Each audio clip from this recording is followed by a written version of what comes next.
So I guess the big question is, why did I want to buy a Shelby GT350? During the time frame from when I first wanted to buy my Terminator to when I actually purchased my Terminator, there was probably about a 3 to 4 month span where I actually wanted to buy one of these instead of getting a Terminator. It was quite a while ago, but I did make a video on why I bought a Terminator Cobra versus buying a Shelby GT350 as far as the pros and the cons, and I literally had to sit down and make a list one day because I was so torn between which vehicle that I really wanted to try to get into. And you know, when I got done with the list, it was pretty much I had so much more flexibility with the Cobra as far as mods and stuff like that, and things that I could do to it, content, topics I could bring up with it. It kind of pushed the Shelby away a little bit, but by no means did I ever consider, forgetting the idea of ever trying to get a GT350, because obviously it's still been in the back of my mind for a long time because I have one now, so it's still a car that I really had a high desire to want to try to get, and it just took, a few years for that to happen. This wasn't the only car I considered getting. I wanted to get another car just for myself and for the channel for quite a long time now, even though I didn't really talk about it a whole lot. It's always been in the back of my head, and this wasn't the only car that was weighing on my mind as far as what I wanted to try to get. At some point I'll also do another video on what those other cars were that I was considering buying instead of a GT350. In the end, this of course is a car that won out, but there were some other cars that were in consideration, other cars that I was looking at, doing a lot of research on, getting prices on, stuff like that. But this is the car that I wanted more out of those other ones. I think one of the main reasons for why I wanted to buy one of these is because it's so different than the Terminator. These two cars are complete opposite ends of the spectrum for what they're designed for and just their characteristics and everything like that. It's total night and day difference comparing these two. And while I do plan on doing videos of comparing certain aspects of the Cobra to certain aspects of this car, it's kind of not a fair comparison at the same time. Once you start throwing in all the stuff with the newer updated platform, more modern technology and stuff like that, that gap really starts to widen between the two cars. But that doesn't mean that there isn't things that the Cobra does better than what this car does. Now, I've been buying or owning Mustangs since I was like 17 years old. Way back when I was in high school was the first Mustang I bought. It was a 1966 white coupe with blue stripes on it. And funny, all these years later, I have another car with stripes on it. That one wasn't an actual Shelby though, so it was a little bit different. But looking at that, the time frame from the year Mustangs that I bought, this being my 7th Mustang that I've owned, the current year for that car that it was built with the year that we're currently in, this is the shortest time span that gaps. Like my 94 Cobra, it was like in the early 2000s when I had that, so quite a bit of time difference between the current time and the year of the car.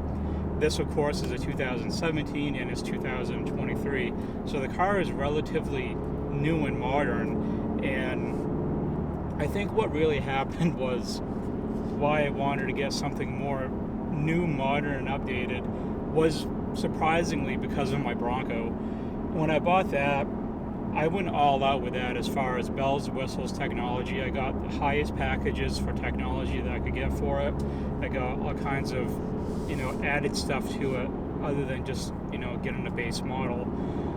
And having that vehicle for a year now, it really made me see things differently. Of course, I'm older than I was back, in my 20s, and when I just wanted a fast car with a loud exhaust, stuff like that. So more modern creature comfort, stuff like that really is appealing now when it comes to looking for vehicles that I drive on either on a regular basis or just for fun.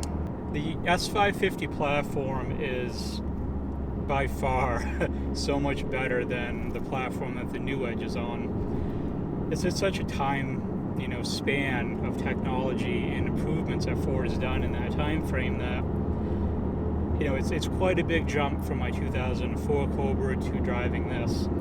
And I just want to make it clear, you know, in this video and going forward, I'm going to make a lot of comparisons to how this is better than my Terminator. That doesn't mean that I don't like the Cobra anymore. It doesn't mean that I, you know, don't enjoy it. It's built for what it is, and it's not going to be anything more than that, just like this car.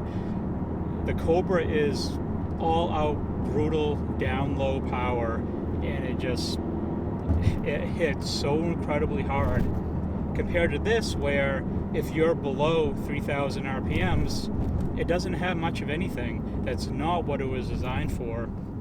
So they each do different things for different reasons. So going down the road, I'll probably mention it again, but I'm really not trying to, you know, rip apart my Cobra. But when you're talking about a 13-year time span of technology and improvements and platform enhancements, that's just the reality of it.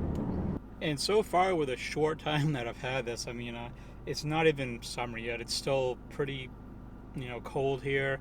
We haven't had very many days above 50 at all. So I haven't really been able to, you know, enjoy the car a whole lot. I'm out driving it today, but, you know, I've only driven it, you know, once or twice since I picked the car up in almost a month, where it's been nice enough to take the car out and, you know, drive it and enjoy it. You know, a lot of it's just waiting for the roads to improve because of all the salt they throw down because of snowstorms, but we've had some rain. It hasn't been storms for a while, so the roads are good now.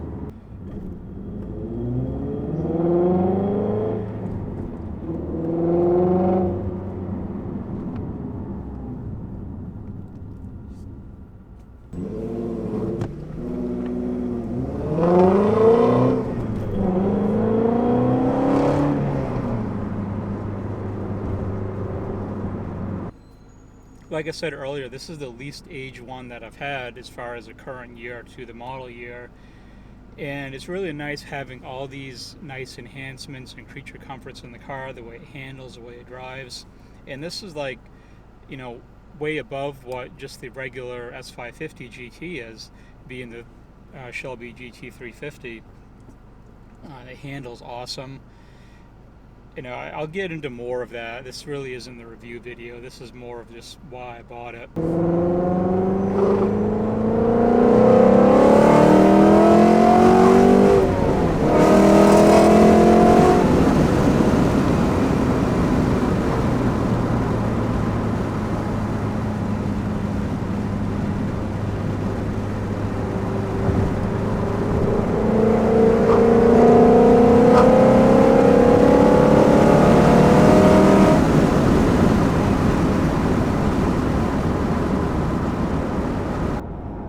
Also, one of the other reasons for getting this is that I really wanted something different than the Cobra. And to bring, you know, I could have bought like bought another Terminator, for example, something lower mileage that I wasn't going to modify, and something that just to keep original, something like that.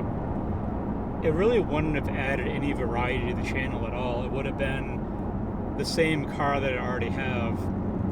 And I'll kind of touch on that a little bit more with some of the other vehicles that I wanted to buy. But, you know, I wanted to add the dynamic to the channel and the dynamic for myself. And I bought this car, of course, for two reasons. Mainly, I bought it for me, because I wanted to enjoy the car for what it is. But I also wanted to do videos with it too and bring it on the channel and, you know, do content with it, things like that. And it's really tough to do that with the exact same car. I really didn't know what path I would take with a second Cobra, being an 03, 04 Cobra. I really wouldn't know what I would do with that I haven't already done with my current one. I mean, I could, you know, mod it, but maybe mod it in like a different direction, but it's still really not much different. I do have a mod plan for this car, and it's a lot of things that I do plan on doing over time, and hopefully I can start doing that this summer. And it's drastically different than the Cobra, we'll put it that way. But that's, you know, later on down the road when I get into more specifics with my actual plans for, you know, how I want to build this and what I want to do with it. And I've mentioned this on the forums on MustangG6.com. I did, you know, post photos about this and stuff and talk about it a little bit on there before bringing it to YouTube. And I said that this car and my Terminator Cobra bookend each other well. because you have the Cobra on this end that has its characteristics for what it does well, and the Shelby on this end for what it does well, and the dynamic between the two is totally different. And I like that, where, you know, at this point of having the Shelby, I haven't driven the Cobra since last late October. It's when I dropped it off at the shop, and the plan the whole time, it hasn't been there the whole time getting work done. They were, you know, working on a few nitpick things with it to sort out with it, and Aaron said he was fine with keeping it for the winter, so it was no big deal. And I didn't care whether it's at my house or at the shop for the winter, so I let him keep it for the whole winter. But I haven't had a direct comparison of driving this and then jumping into the Cobra, or vice versa. But that's going to be such a drastic difference, where the Cobra just wants to punch you in your face and, you know, snap your neck when you get on the throttle down low. And this is so much more refined and much more updated and modern. And the handling is just so much different. Although I haven't driven the Cobra yet with the IRS built, so it's going to be much different. But it's going to be interesting when I really start doing videos of, you know, jumping back between the two and really comparing differences and my thoughts between the two. So I believe that will conclude this video. I just wanted to go over some of the reasons for why I wanted to buy this, and other than the fact that I always, you know, really wanted one for quite a few years now, and I'm just glad I was able to have things work out the way that they have, where I've been able to buy it. So, you know, if you're new to the channel and would like to see more content with the Shelby GT350, we have an entire summer ahead of us with the car, and lots of events that I plan on doing. So the hard part's going to be when I do these events and cruises and stuff like that, which Mustang do I bring? Do I grab the Cobra or do I grab the Shelby? I think it really depends on what the event is going to be, how long the event is going to be, like duration, like a cruise or something like that, because I can definitely drive in this much longer than I can with the Cobra, as far as, you know, being comfortable and stuff like that. Cobra kind of beats you up a little bit. This is not so much. But if you want to see more content with the Shelby and with the Cobra, make sure to subscribe. The button's down below. It's free to hit. And above all else, thanks for watching.